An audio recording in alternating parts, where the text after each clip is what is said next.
Welcome aboard Just Jets with your captain, Matt O'Leary. Buckle up and enjoy the ride.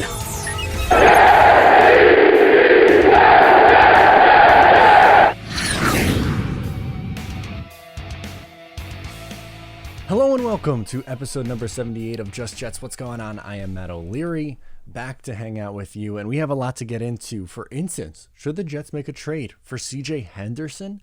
Your voicemails, recapping the green and white scrimmage, all that stuff, 10K, a lot to get into. But before all of that, a word from our sponsor. Attention listeners across the galaxy, all the way from Australia to Houston, do we have a pube problem? If so, our friends at Manscaped have cleared you for takeoff with their 4th generation and brand new Lawnmower 4.0. Kick your pubes to the next planet with the Performance Package 4.0. The orbits in your pants will feel like you're in zero gravity when you use the best tools for the job from the leaders in male grooming.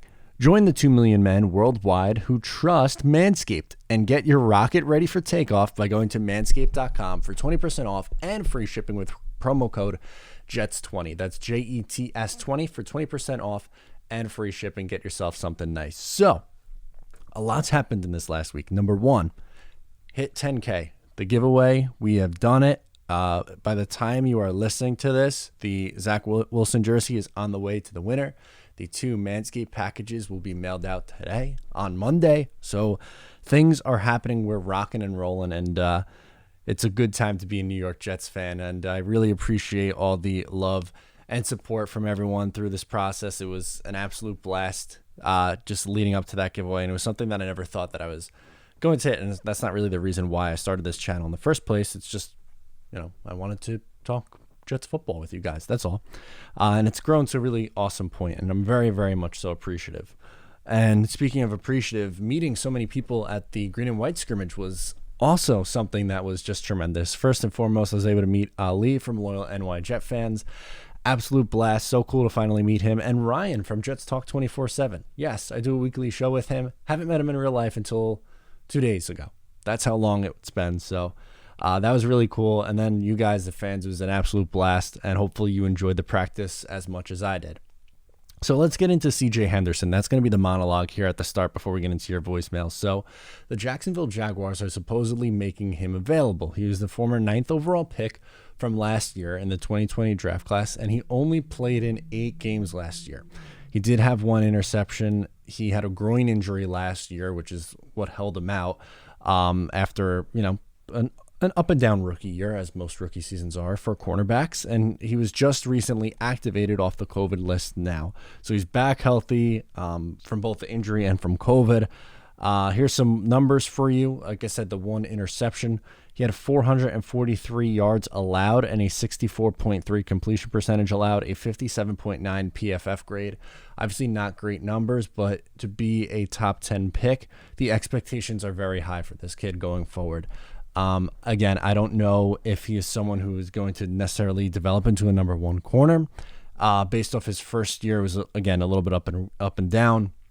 Granted, he's still young. He still has a way to go. I don't think the Jacksonville Jaguars should be giving up on him. But let's just talk through this process. 1, should the New York Jets trade for him? And number 2, if they were, what would a package look like? Now, I'm not giving up a first-round pick for CJ Henderson. I know the Jets have 2, and all due respect to Henderson, I don't think his value is the same for what it just was. And I know the Jets have 2, so they could potentially send the Seattle one over. If I were to trade for Henderson, I would prefer it to be the Carolina Panthers' 2nd-round pick. Then I would feel a little bit more comfortable, especially if he, continues to develop. A 2nd-round pick, sure. I saw a trade package online. It was like a 2nd, a 4th, and Mims. No, we're not doing that. You're not giving up on a 2nd-round rookie. A 2nd rounder from just a year ago, a 2nd-round pick this upcoming year, and a 4th-round pick. I'd be all set there. I'd rather, if that were the case, to roll with what the Jets have than to go into this saying, okay, I'm going to give up on a year 2 wide receiver who he just spent a top, 60 pick on? What was he taking, 54? Somewhere in that range? And a 2nd this year and a 4th as well. I think, like I said, if it was just a singular 2nd, I would think about it, but I am absolutely not giving up a 1st-round pick for Henderson. That's quite okay. I would rather hold on to that and just see what the Jets have this year. Because, I mean, let's face it, on the defensive side of the ball in the secondary, it's going to be a lot of waiting and seeing what you actually have and evaluating. And I'm okay with this year being an evaluating year. I don't necessarily think you have to, trade a high-end pick, with the first rounder, a top probably 25 pick in an upcoming draft for a player that the team that just drafted him 9th overall is already willing to give up on. That gives me a little bit of a red flag. Again, if you want to take a flyer on him for a second, that's a completely different story. The value of a first-round pick and the value of a second-round pick isn't nearly the same.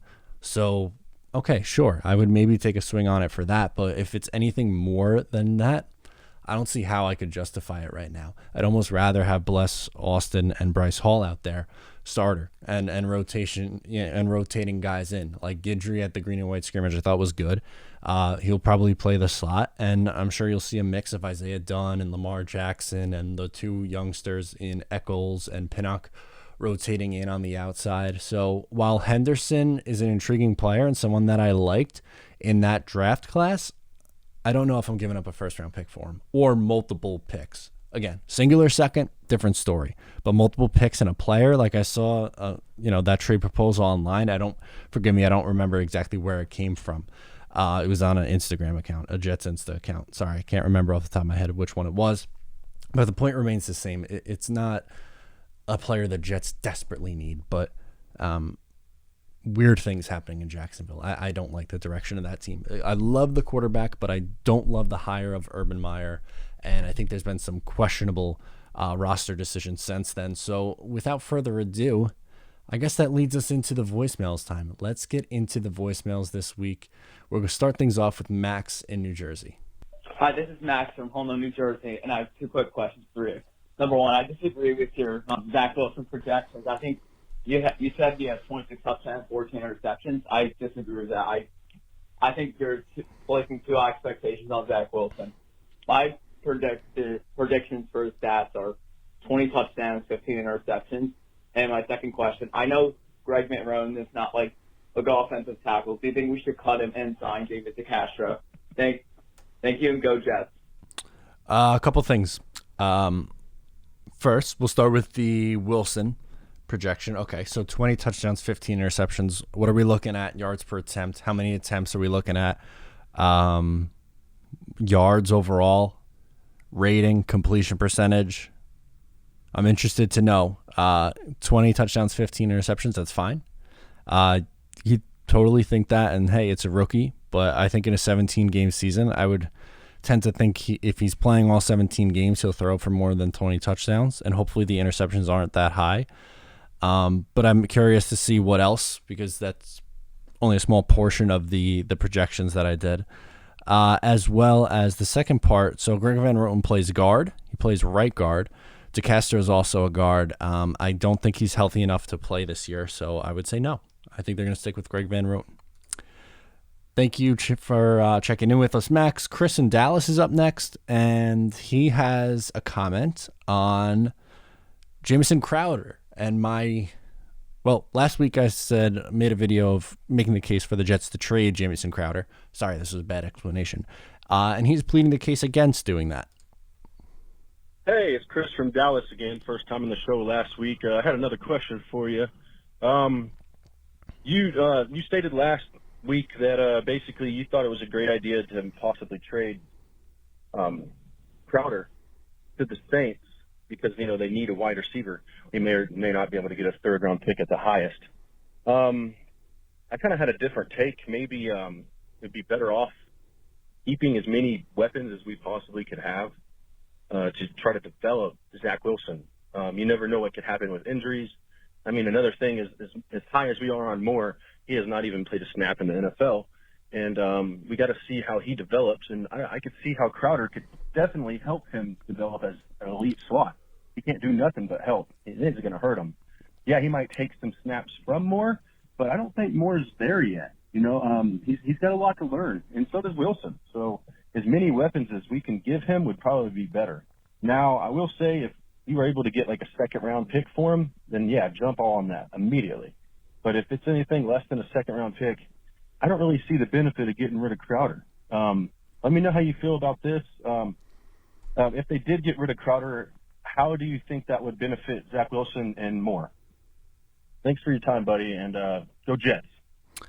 So I do see this side of it, for wanting to keep Crowder around. And believe me, I'm not saying that it's not that I don't want Jamison Crowder around. I think the Jets have good depth at a position and could possibly exploit the Saints for a pretty nice return on a player who's not going to be here next year, and a player who they might be looking to flip at the deadline anyway if they're out of things. And I think Elijah Moore has shown enough where he can be a starter right now in training camp. I think he's proved that from what he's done so far and just how he's popped off the page. I think he's going to start. So the Jets have the ability to, yes, as of right now, you'd probably assume that it's going to be as the three, Corey Davis, Moore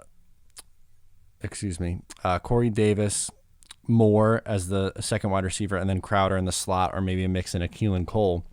But you could absolutely still have a solid receiving core if you move Crowder, have Moore in the slot, and then have a combination of Cole and Mims on the outside. I think that would be just as effective. The point is, I think the Jets offense could be just as effective with or without Crowder. I don't see Crowder having a huge role on this team this year because he's not a long-term building block. That was kind of my reasoning for it. And for how it would help Moore, he would just get more reps. He would get a majority of the reps. And for how it would help Wilson, maybe not in the short term, but it depends on what you use for that draft pick. And I still think the Jets receiving core would be fine and more than passable without Jamison Crowder around. So that was kind of my reasoning behind it. Next up is Nick in New Jersey. Speak of the devil, we want to get into Elijah Moore now. Yo, Matt O'Leary, let's go. Jets, Jets. Woohoo! Let's go. The weapon we've always wanted in Elijah Moore. Height doesn't matter. Position doesn't matter. He's an explosive playmaker. We all see it at the practices. If you want NFL comparison, I've said it and others have said it, so I'm not the only one who thinks it. Tyler Lockett, there. He's, I don't know the same height of the measurables, but they're slot guys who play all over. He plays with DK Metcalf. We got tall receivers here. He's gonna explode all over the field. He's gonna be a gadget guy. He's gonna be everything you would have dreamed of in a wide receiver. You think Giants had Odell Beckham Jr.? We have Elijah Moore, the anti-Odell Beckham Jr., like how we have the anti-Gase with Salah. I believe that. Elijah Moore is a good-ass dude. If anybody follows him on social media, you'll see it. He's always with friends, training, helping people out. He's with his family, his mother. He seems like a really good dude, and I can't wait to root for this dude and get his jersey. This is just going to be awesome, Matt. This is Nick from New Jersey. I know I didn't say it earlier, just a little hyped, but we finally got our dude. So let me know what you think about all this hype. I'm just watching Elijah Moore video now. I'm just getting hyped, man. Let's get it this year. Let's go, Jets. Love the hype, and the hype is real. I think Jet fans for good reason are extremely excited about this kid because every day in practice he seems to one up himself. And already in the green and white scrimmage, we saw, not that Zach Wilson put up phenomenal numbers, he didn't. I would say he struggled, but overall he seemed to already be relying on Elijah Moore. So I think he's going to have a big rookie year, Nick. And you are not alone in A, that comparison, and B, that excitement level with this player. So I expect to see him with a pretty big role on this team. Maybe doesn't break 1,000 yards. Maybe it'll be around 800s, give her plus or minus a little bit, just because of how the offense is structured, and you don't want to, blow expectations completely out of the water. Maybe he does better than that. I hope he does. But he's going to be a lot of fun for a long time. Next up, we have an imposter. We have a fake Travis from Ohio. You guys know caller ID is a thing, right? In the year of our Lord 2021. Let's hear from Travis in Ohio. Hey, Matt. Travis from Ohio. I just wanted to get your thoughts on how much of an upgrade you really think this Josh Johnson guy is over the young quarterbacks that we already have. Seems to me he's a little washed up and never really was anything special in the NFL. And I was thinking that it might be a better idea to give those reps to guys we're looking to develop. But I'll wait and hear what you have to say. You stay well. Travis should have his own show, the real Travis from Ohio, because he is more of, I like him better than I like myself. He is more of a character than I am. He should have his own content. He's phenomenal. So I'm glad that he's getting the recognition that he deserves. As for Josh Johnson, veteran who's familiar with the offense. That's it. He was, briefly with the 49ers. For a very short period of time, but I don't know. He's a veteran who's been around the block and knows how to do it. Makes me feel a little bit comfortable.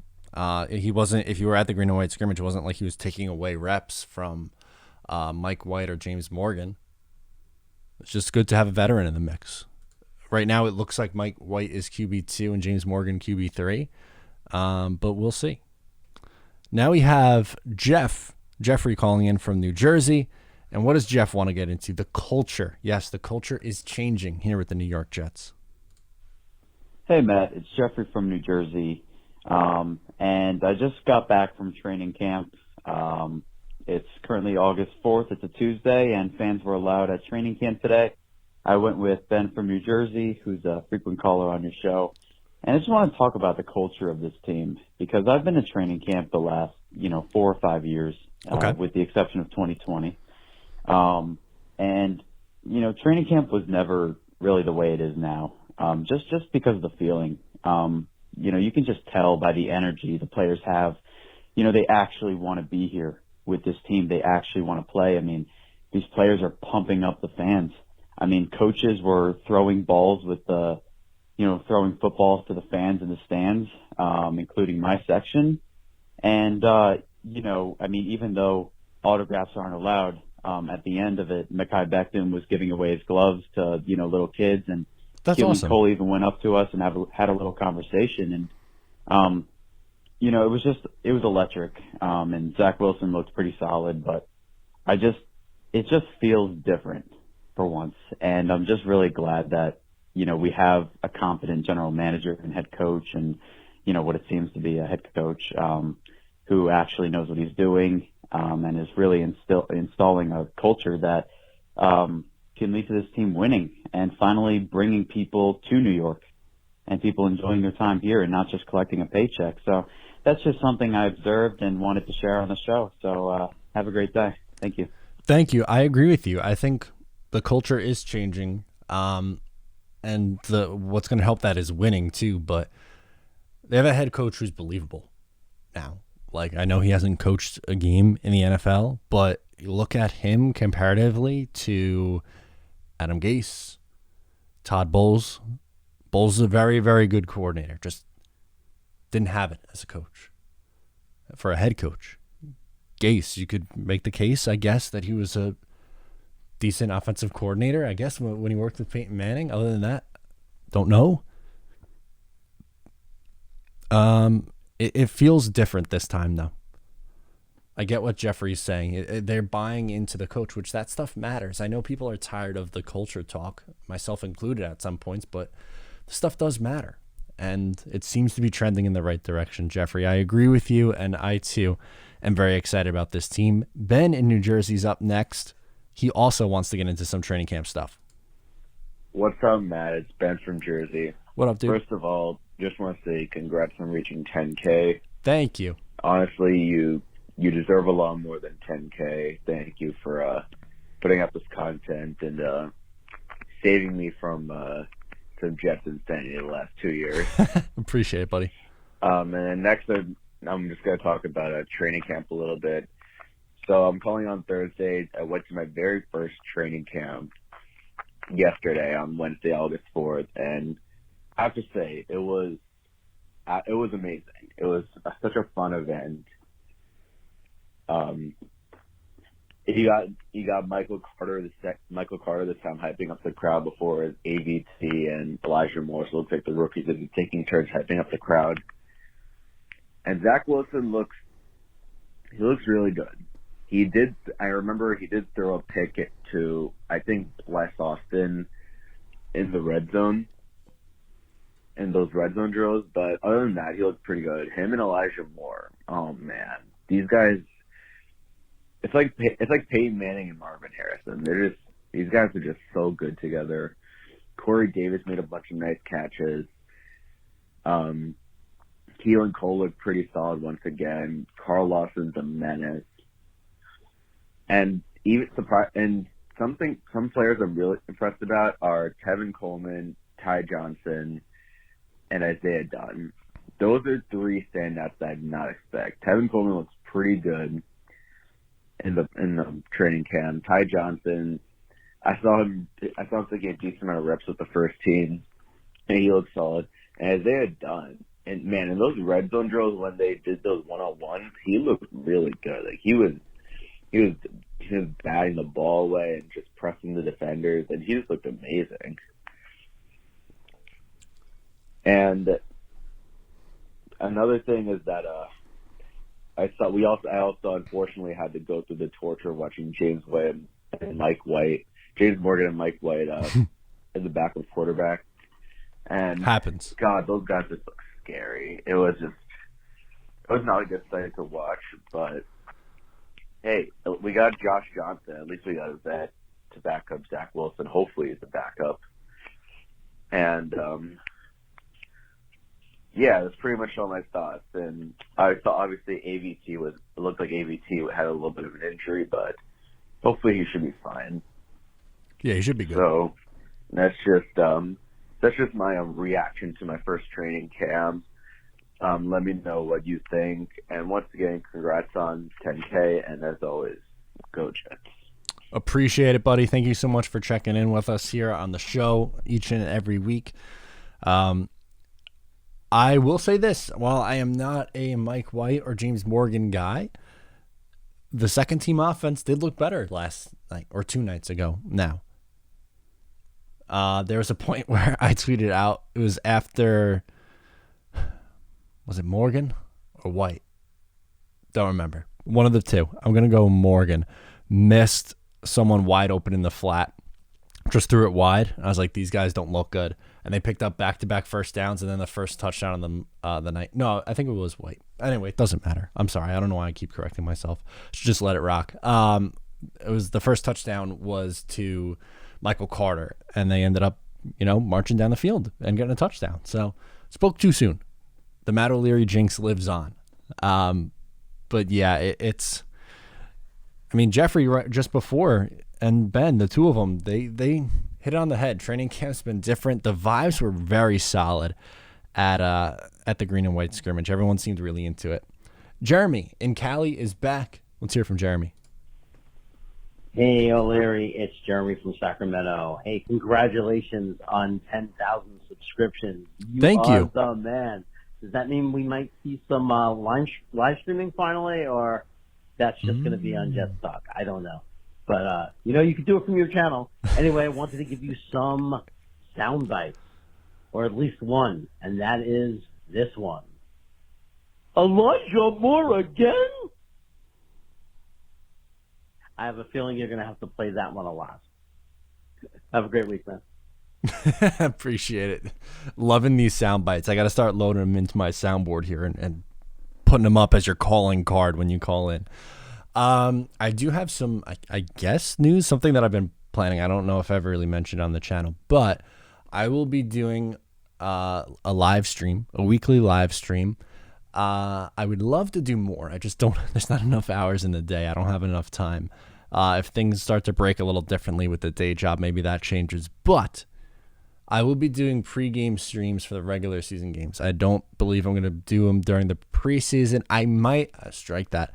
I might do it for the second preseason game because that's when you usually see some action. In the third one, like nobody plays. For week 1, I'll be away not of the regular season, of the preseason. This upcoming Saturday, I won't be home, so I'm not going to really do a live stream for it. I will have reactionary videos from a hotel in upstate New York, probably.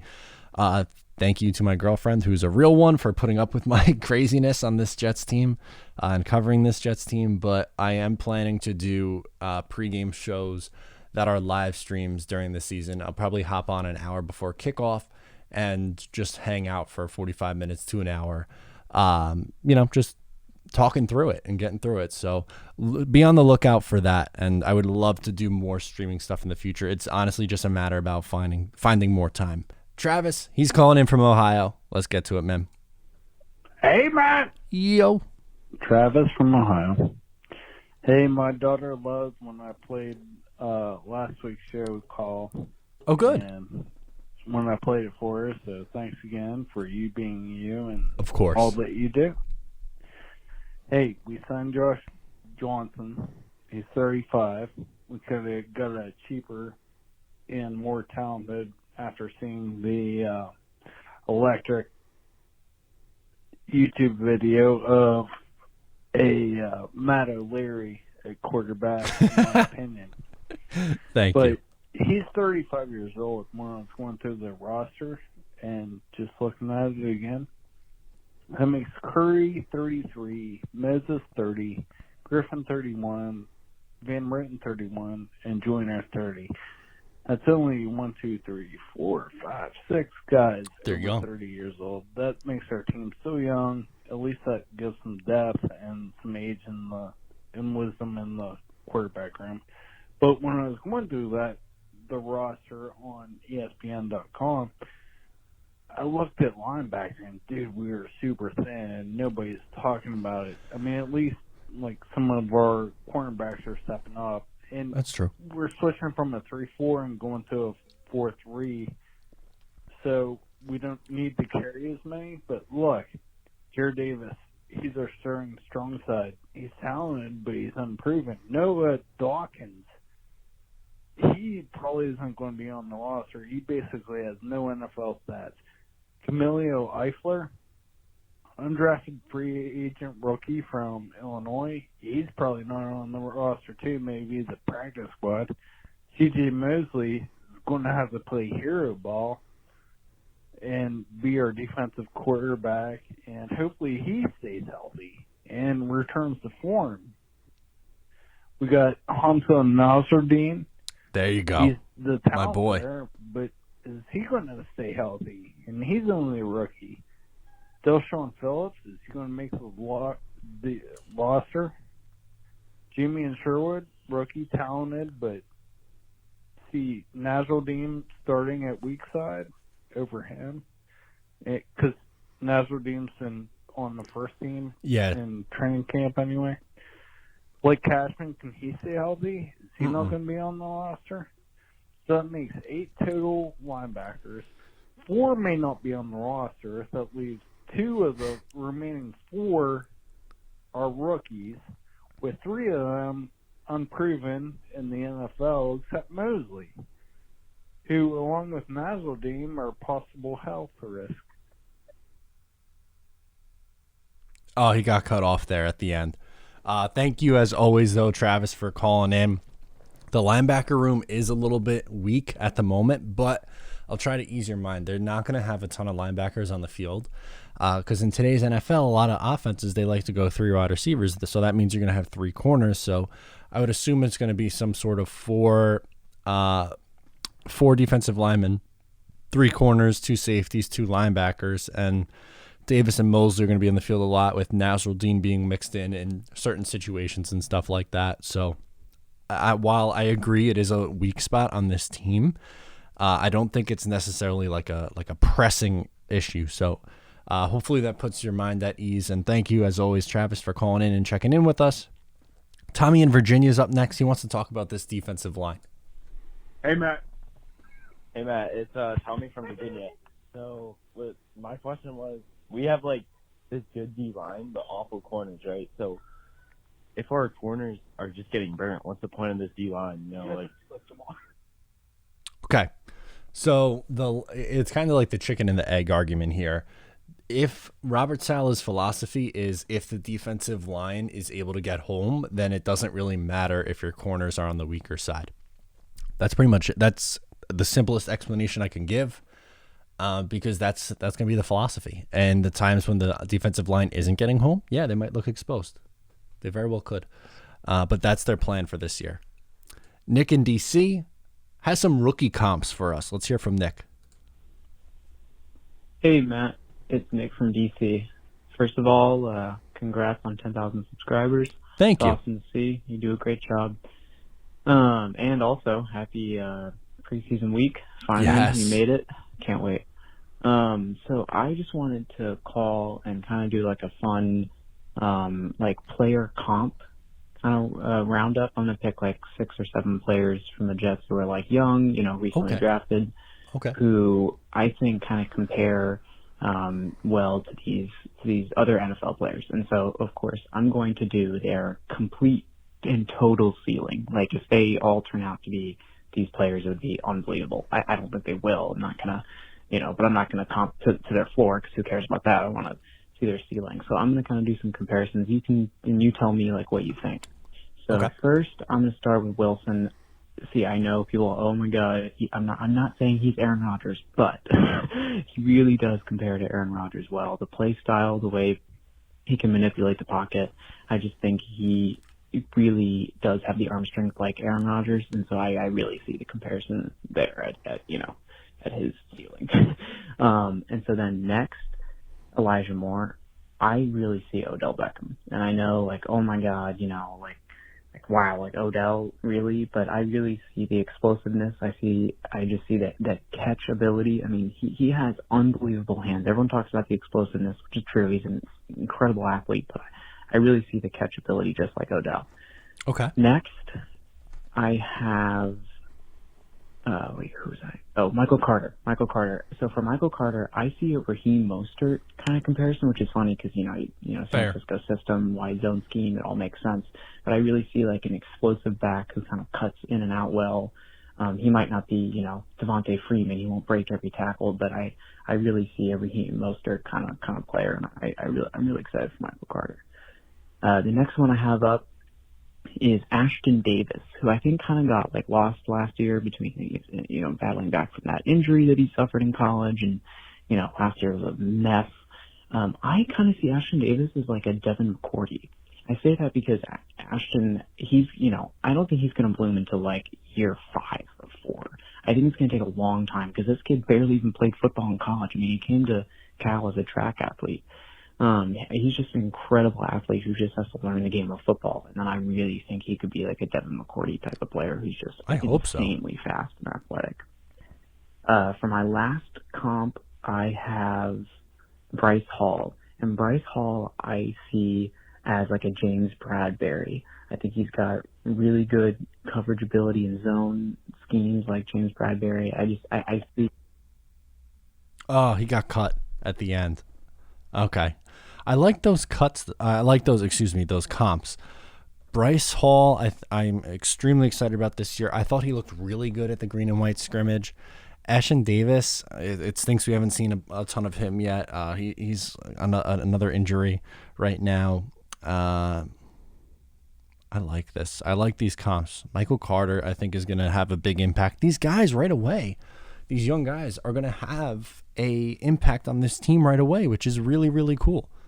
I'd rather see that than, throwing to Demaryius Thomas in 2019 or running Frank Gore up the middle or Hogan. Like, it's just, come on, what are we doing here? But at least this go around, it seems like the Jets are going to have, especially on the offensive side of the ball, a lot of young guys. I'm for it. This is a welcome change. And I like those comps, Nick. I think you're on to something there. Last one, James from New Jersey, who I actually met over the weekend. James. Matt, what's up, man? It's your boy James from New Jersey. How's it going? Hope you enjoyed the Jets green and white scrimmage practice, man. I did not expect to meet you in front of all the Jets fans at the West Hall at the entrance before the event. So I'm glad I got to see you amongst the stand with your 6'4" self. So hope you had fun, man. Again, that's not my full-time job. That job I do in concessions just as an extra side money. Okay. And they called me for work, so I just came. But I never thought I would get a chance to meet you in person if you understand. So I'm the guy in the black shirt. Just a reminder, if you don't know, you look startled that I called you out. So it was good to see you in person, man. Hope you have fun. Great job at what you're doing. Keep up the good work. Glad to meet you in person. Thank you, and go Jets. Talk to you, Matt. Thank you, James. Appreciate it. Yeah, that was awesome. I was walking in with Ali from Loyal NYJet Fans, and I heard someone call my name, and I turned around, and it was a concessions worker. I was like, "Hey, what's going on?" And I gave him like a fist bump, and James like, "Yeah, I call into your show," and I was like, "Oh my god, yeah, James from New Jersey, of course. I know the voice." Now I put the voice to the person, and I was able to put YouTube commenters and people on Twitter. Put a face to the name, which is really, really cool. And, there were a lot of people who came up to us when Ryan was there too, and with Ali, the three of us there. It was awesome. We were just hanging out, talking football with you guys. It's so much fun. And then we kept saying like, man, this is so cool to be back because we haven't been there. I haven't been since 2019. When the Jets took on the Dolphins. And Ali, I think, was week 1 of 2019. Ryan, I don't remember the last time he was there. It might be the same. But this year, back in the mix, it's a blast. And I had so much fun at the green and white scrimmage. And I'm definitely going to do more stuff like that. That was really cool. So that's it for this episode of Just Jets. Appreciate all the love and support for everything. It's really cool. I love that I get to do this each and every week. So thank you guys. Appreciate it. As always, make sure to subscribe if you're new, and I'll talk to you next time.